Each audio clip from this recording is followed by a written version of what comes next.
Pedoman pengelolaan sampah berbasis sumber di desa, kelurahan, dan desa adat.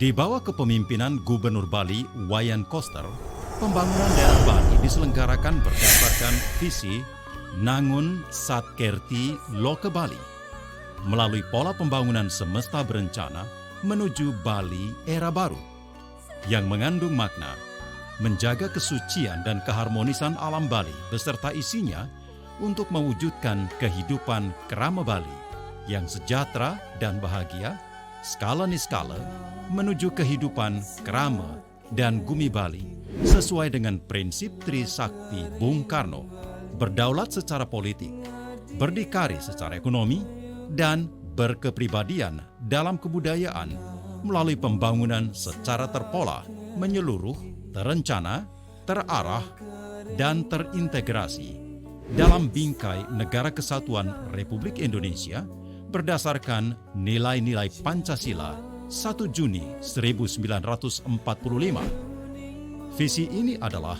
untuk menjaga lingkungan alam yang bersih, hijau, dan indah serta berkualitas dengan mengembangkan tatanan kehidupan kerama Bali berdasarkan nilai-nilai filsafat Satkerti, yaitu Atma Kerti, Danu Kerti, Wana Kerti, Segara Kerti, Jana Kerti, dan Jagat Kerti. Lingkungan alam yang bersih ditempuh dengan melaksanakan program pengelolaan sampah berbasis sumber yang dituangkan dalam Peraturan Gubernur Bali Nomor 47 Tahun 2019. Saat ini, Bali dalam keadaan darurat sampah, sehingga program pengelolaan sampah berbasis sumber sudah sangat mendesak untuk diterapkan di wilayah desa, kelurahan, dan desa adat. Tiada lain tujuannya adalah sangat mulia, yaitu membangun budaya hidup masyarakat dan lingkungan alam yang bersih, sehat, dan berkualitas. Pengelolaan sampah berbasis sumber di desa, kelurahan, dan desa adat dilakukan dengan beberapa strategi. Pengaturan warga dengan membatasi perilaku yang menghasilkan banyak sampah. Mewajibkan warga melakukan pemilahan sampah di rumah tangga. Melarang warga membuang sampah ke desa dan desa adat lain. Melarang warga membuang sampah tidak pada tempatnya. Membatasi penggunaan bahan plastik sekali pakai sesuai dengan Peraturan Gubernur Bali Nomor 97 Tahun 2018. Melarang warga membuang sampah di danau, mata air, sungai, dan laut sesuai dengan Peraturan Gubernur Bali Nomor 24 Tahun 2020. Mengembangkan kebersamaan secara bergotong royong berbagai komponen masyarakat di desa, kelurahan, dan desa adat dengan pengaturan tugas. Desa bertugas membuat peraturan desa atau perdes tentang pengelolaan sampah berbasis sumber. Desa adat bertugas membuat awik-awik perarem tentang pengaturan kerama desa adat sesuai dengan Peraturan Daerah Provinsi Bali Nomor 4 Tahun 2019. Pengelolaan sampah berbasis sumber dilaksanakan oleh desa, kelurahan, bekerja sama dengan desa adat dengan memberdayakan Badan Usaha Milik Desa, BUMDes, atau Bage Utsahe Pedruen Desa Adat, BUPDA. Diperlukan pengorganisasian pengelolaan sampah berbasis sumber yang dapat dilaksanakan dengan memakai model struktur organisasi terdiri dari ketua, manajer fasilitas, dan manajer komunitas. Saya adalah manajer fasilitas di TPS 3R. Saya bertanggung jawab untuk mengurus operasional di TPS 3R. Saya membawahi tim pengangkut dan juga tim pengolah kompos. Tim pengangkut bertugas untuk mengangkut sampah yang ada di warga dan juga usaha, dan tim kompos bertugas untuk mengolah sampah sehingga menjadi produk pupuk organik. Saya manajer komunitas di TPS 3R. Saya bertugas mengedukasi warga tentang pemilahan sampah dari sumber, dan saya berkoordinasi dengan projuru adat untuk retribusi sampah yang dihasilkan oleh masyarakat. Adapun alur pengelolaan sampah berbasis sumber dimulai dari Warga desa berkewajiban melakukan pemilahan sampah di rumah tangga menjadi 3, yaitu sampah organik, sampah bukan organik, dan sampah jenis lain atau residu. Warga desa berkewajiban mengeluarkan jenis sampah yang telah terpilah pada tempat yang ditentukan sesuai dengan jadwal pengambilan jenis sampah. Sebagai contoh, bila pada hari Senin dijadwalkan yang akan diangkut adalah sampah organik, maka warga mengeluarkan sampah organik. Bila pada hari Rabu dijadwalkan yang akan diangkut adalah sampah bukan organik, maka warga mengeluarkan sampah bukan organik. Pihak pengelola tidak akan mengangkut jenis sampah bila mana tidak sesuai dengan jadwal dan jenis sampah yang telah ditentukan.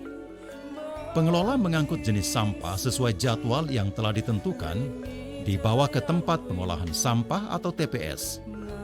Pengelola menempatkan jenis sampah organik, sampah bukan organik, dan jenis sampah lain atau residu di TPS.